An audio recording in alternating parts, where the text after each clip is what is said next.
क्या दूसरे मुल्क की एजेंसीज जो हैं वो मुल्क के अंदर वो जो हम कहते हैं राह की साजिश, कोई ऐसा मामला है? और आपको पता है अफगानिस्तान की तरफ से और टीटीपी की तरफ से तो जो हमले हुए हैं उसमें 60-60 लोग मरे। तो सर क्या पाकिस्तान अंडर अटैक है? ये क्या सिचुएशन? समझ रहे हैं कि शायद ये भारतीय एजेंसी जो है इसके पीछे इन्वॉल्व है। जो एक सरदार साहब मर्डर हुए हैं लाहौर के अंदर, उनके बारे में भी, और खासकर ये जो आप जिसकी बात कर रहे हैं, जो हाफिज सईद साहब के साथ जो मुंबई अटैक में जो इन्वॉल्व थे, इनकी इन्वॉल्वमेंट थी, उसके बारे में लोग राह की बातें कर रहे। पिछले 9 महीने में अब तक 386 यानी कि 386 सोल्जर्स पाकिस्तानी सैनिक मारे जा चुके हैं। सारे के सारे एनकाउंटर्स में मारे गए हैं, जो कि इन्होंने टेरर में मारे जाए, यानी कि पाकिस्तानी आर्मी अपने ही कंट्री में सेफ नहीं है। और ज्यादातर इसमें से 2 में मारे गए, 2 प्रोविंसेस में। इतनी बड़ी फौज और इतना बड़ा ऑपरेटस ये कैसे डाइवर्ज हो जाता है कि वो पॉलिटिकल इंजीनियरिंग में तो मसरूफ हो गया, लेकिन उनको ये करना जो है भूल गया। दैट जो यहाँ पे पॉलिटिकल इंस्टेबिलिटी और एक इकोनॉमिक स्लो डाउन है, that has further worsened the crisis. यानी अभी आपकी पॉलिटिकल और फाइनेंशियल बैंडविड्थ ही नहीं है कि आप एक बड़ा ऑपरेशन।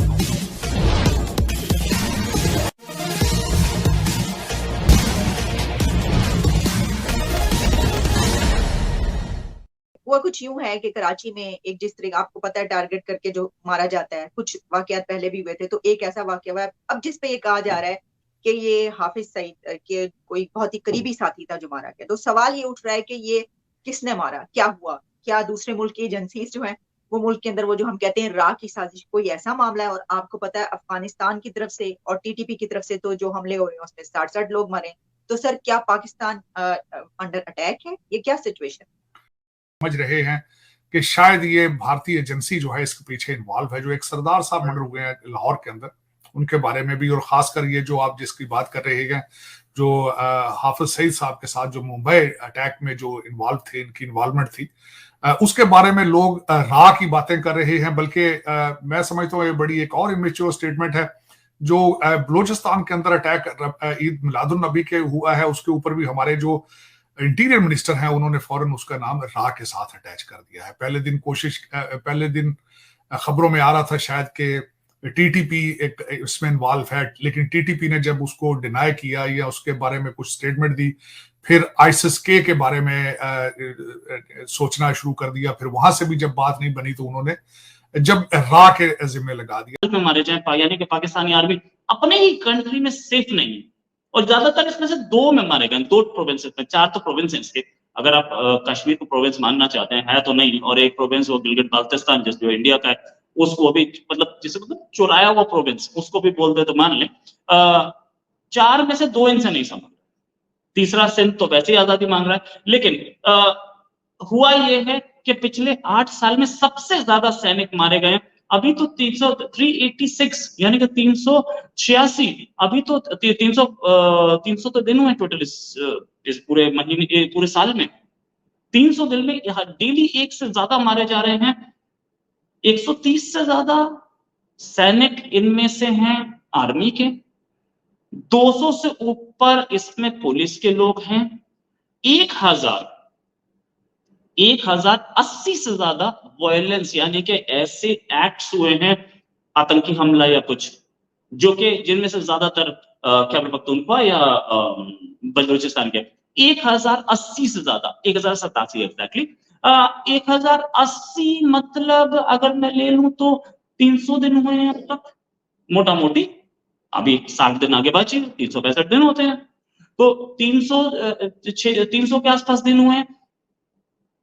300 दिन में 1080 मतलब ऑन एन एवरेज एक दिन में 3। तो पाकिस्तान क्या सेफ कंट्री है या पाकिस्तान? इतनी बड़ी फौज और इतना बड़ा ऑपरेटस ये कैसे डाइवर्ज हो जाता है कि वो पॉलिटिकल इंजीनियरिंग में तो मसरूफ हो गया, लेकिन उनको ये करना जो है भूल गया। दैट जो यहाँ पे पॉलिटिकल इंस्टेबिलिटी और एक इकोनॉमिक स्लो डाउन है, that has further worsened the crisis.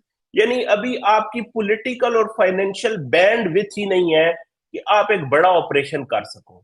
तो एक एडहॉक सीटी पे हम काउंटर टेररिज्म की अप्रोच पे आ गए हैं, या हम डे टू डे चल रहे हैं चीमा साहब, रिएक्ट करते हैं अटैक्स को, फायर फाइटिंग कर रही है, वो हमारी प्रोएक्टिव अप्रोच का मोमेंटम उड़ गया है।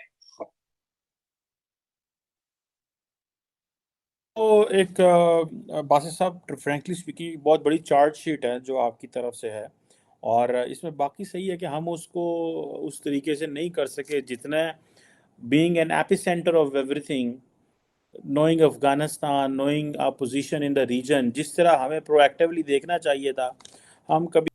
लेकिन इस वक्त जो अगर देखा जाए तो आसिम मुनीर डॉक्टर तो जो है वो बेसिकली फोकस ऑन इकोनॉमी को आप किस तरह ठीक कर सकेंगे जब अगर वहां पे इस तरह जो है वो स्विस हमर अटैक कर रहे हैं। सऊदी इन्वेस्टमेंट किस तरह आएगी, यूएई की इन्वेस्टमेंट किस तरह आएगी, सीपैक आगे किस तरह बढ़ेगा, ये सारी चीजें इस contingent upon your peace of law and order of the Pakistan.